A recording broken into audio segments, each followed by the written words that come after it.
Mga kabayan, pinag-aaralan ng kampo ni Senator Sherwin Gatchalian ang posibilidad na maghalal ng ibang senador bilang presiding officer sa impeachment trial ni Vice President Sara Duterte sa gitna namang usap-usapang maaaring si Senator Chis Escudero ang muling mamuno sa impeachment court. Ayon kay Gatchalian, wala pang pinal na desisyon ang kanilang 12 member ng majority bloc. We'll discuss it, we'll talk about it. Lumabas ang pahayag habang nagpapatuloy ang tensyon sa Senado matapos ang kontrobersyal na reorganisasyon ng liderato noong Hunyo 3. Batay sa binagong impeachment rules ng kampo ni Gatchalian, maaari nang maghalal ang Senado ng sinumang miyembro bilang presiding officer sa pamamagitan ng majority vote sa halip na automatic kung ang Senate President ang mamuno.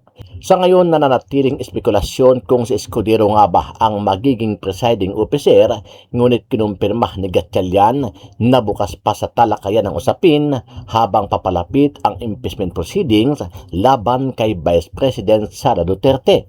Kung matatandaan, lumalabas sa mga social media post na tila bumaligtad itong si Chis Escudero at lumipat sa minority bloc dahil daw di umano ay kapalit ang pagbasura ng kanyang 3 mga kaso.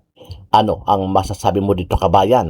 Sama-sama nating panuorin ang buong video at pakicomment niyo po ang inyong mga reaksyon at sariling opinyon. Tapos na ang Kamara sa pagpasa ng mahalagang panukalang batas bago pa mag-adjourn CND. Pero dahil sa girian sa Senado, nakabinbin pa rin ang mga panukalang batas na ito. Apektado rin maging ang confirmation sa promotion ng ilang opisyal ng militar. Kaya ayon kay House Deputy Speaker at Iloilo 1st District Representative Janet Garin, mahalagang makapagsagawa ng special session. Sa Kongreso kasi ang dami na naming natapos.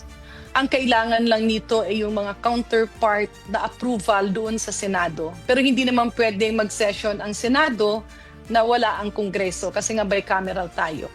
So walang problema, no, ang nasang-ayunan ng liderato ng Kongreso under Speaker Bogie D, of course, and our Senior Deputy Speaker Dinan Fernandez, na nasang-ayunan ng lahat na kapag magkaroon ng special session ay babalik sa Metro Manila, no, yung mga kongresista nasa probinsya na.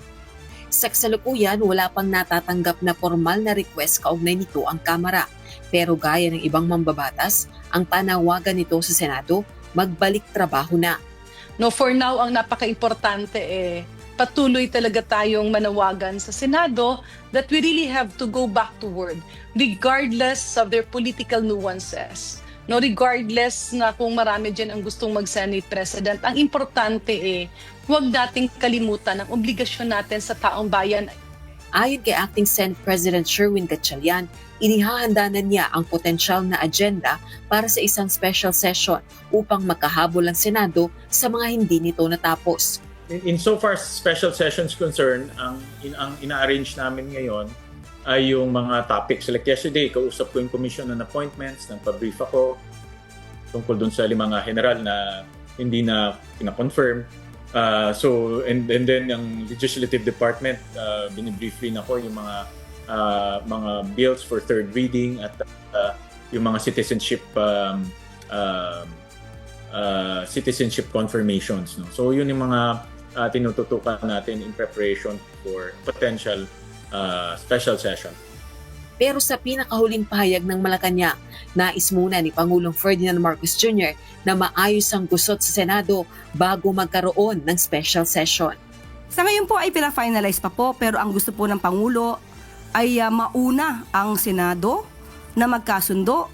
Dahil kahit sabihin natin na mayroong hiling ang Pangulo para sa isang special session, kung sila mismo po ay hindi magkakasundo, mababaliwala po ang naisin ng Pangulo.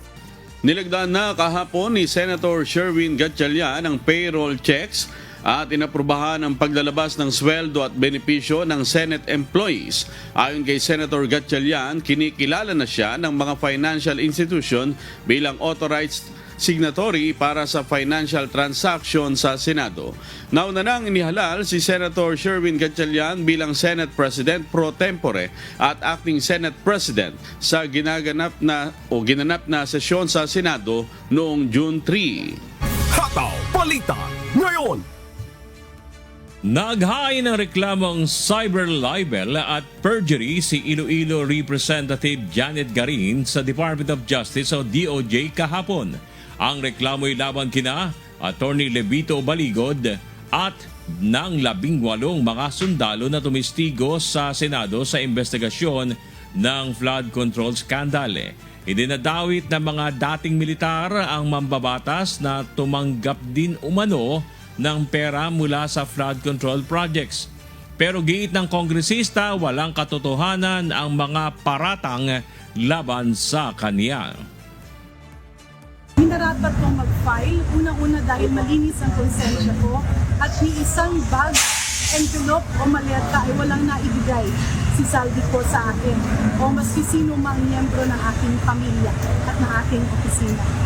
Nagpahayag ng kawalan ng tiwala sa liderato ng National Bureau of Investigation ang kampo naman ng dating mambabatas na si Mike Defensor, lalo na at nakararanas na rin umano sila ng panggigipit mula sa NBI. Samantala, pinag-aaralan naman ng dating kongresista ang paghahain ng reklamo laban kay NBI Director Melvin Matibag dahil sa umano'y harassment. Si Benedict Samson humahataw. Nawawala na umano ang tiwala ng kampo ni dating Congressman Mike Defensor kay National Bureau of Investigation Director Melvin Matibag. Ayon sa legal counsel ng dating mambabatas na si Attorney Ferdinand Topacio, bunsod umano ito ng mga ginagawa nitong panghaharas laban sa kanila. Bagamat wala po tayong paggalang, paprangkahin ko na doon sa namumuno ngayon sa NBI na halatang halata din po natin na puppet ng Malacanang na ang papel lamang niya ay manggulo sa investigasyon. Kahapon, dumalo bilang kinatawan ni Defensor si Atty. Topacio para tumugon sa sampina ng NBI. Patungkol ito sa alegasyon ng panunuhol umano ng dating mambabatas ng 5 million pesos sa bawat isa sa 18 bodyguards kapalit ng kanilang paglabas sa publiko para magpahayag ng kanilang umanong pagde-deliver ng maleta ng pera. Dagdag pa ng abogado, sa kaso ng kanyang kliyente, wala na anila silang aasahan na patas na pagtrato mula sa liderato ng NBI. Dito prejudge na eh. There is no level playing field here. Lutong Macau po dito eh. Doon na lang po kami sa piskalya where baka parehas pa rin lang, bagamat kontrolado din nila ang DOJ, at least may proseso po roon. Pero paglilinaw ni Atty. Topacio, hindi naman anya sa lahat ng tauhan ng NBI sila nawawala ng tiwala dahil mayroon pa rin naman anyang mga tauhan dito ang nananatiling tapat sa kanilang tungkulin. Ang NBI naman po is populated by professional men and women, kaya mataas po ang reputasyon ng NBI. Nakakalungkot nga po na ito po ay sinisira ng isang tao lamang.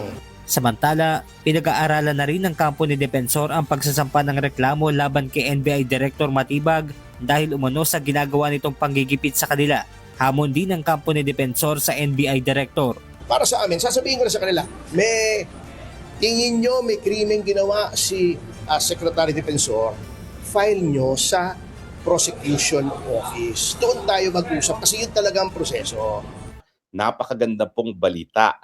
Binasura po ng kataas-taasang hukuman ang petisyon na isang guro sa ngalan ng Malacanang Senate na ideklara na lehitimong Senate Pro Tempore at Acting Senate President itong si Gatchalian at ang mga kasama niya sa BBM 11+1. Ibinasura po yung petisyon na humihingi na ideklara na legal na Senate President, Acting Senate President at Senate Pro Tempore si Gatchalian at ang kanyang mga kasama na si Erich Sylvester, the American law bender, bilang di umano ay chairperson ng Committee on Blue Ribbon na tinatawag nating Red Ribbon. Napakagandang balita po ito. Dahil bagamat humingi sila ng basbas sa Korte Suprema na sila ang legal na liderato ng Senado, ibinasura ng Korte Suprema. At dahil ibinasura ng Korte Suprema yung ganyang petisyon, walang basbas na legal ang Malacanang Senate at walang basbas na legal na Acting Senate President at Speaker Pro Tempore itong si Gatchalian at ang kanyang mga kasama. Totoo po. Ang dahilan ay dahil no standing yung petitioner. Pero wag po kayong magkakamali. Nung kami po ay naghain ng petisyon para ibasura yung impeachment complaint laban kay dating Chief Justice Hilarion Davide, wala rin po kaming personalidad noon. Dahil hindi naman kami yung ini-impeach. Okay? Kami mga concerned citizens lamang. Pero anong sabi ng Korte Suprema? Sa kauna-unahang pagkakataon, kaso ko po yan, Francisco versus House of Representatives. Ang sabi nila, kaming mga ordinaryong mamamayan, merong citizen standing para magdemanda kapag merong labag sa saligang batas o para sa mga gawain na kahit anong sangay ng gobyerno na labag sa saligang batas. At dahil kami ay kinilala na merong citizen standing, rinisolba ang aming petition at sinabi mali ang ginawa ng Kamara de Representante dahil yung pangalawang impeachment labang kay Hilarion Davide na pinamunuan nitong Gibo Maltese citizen Teodoro ay labag sa saligang batas dahil ito'y hinain sa loob ng 1 taon na pinagbabawal. Dahil alam naman natin na sa 1 taon, ang isang impeachable official ay po pwede lang magkaroon ng impeachment complaint once, not twice.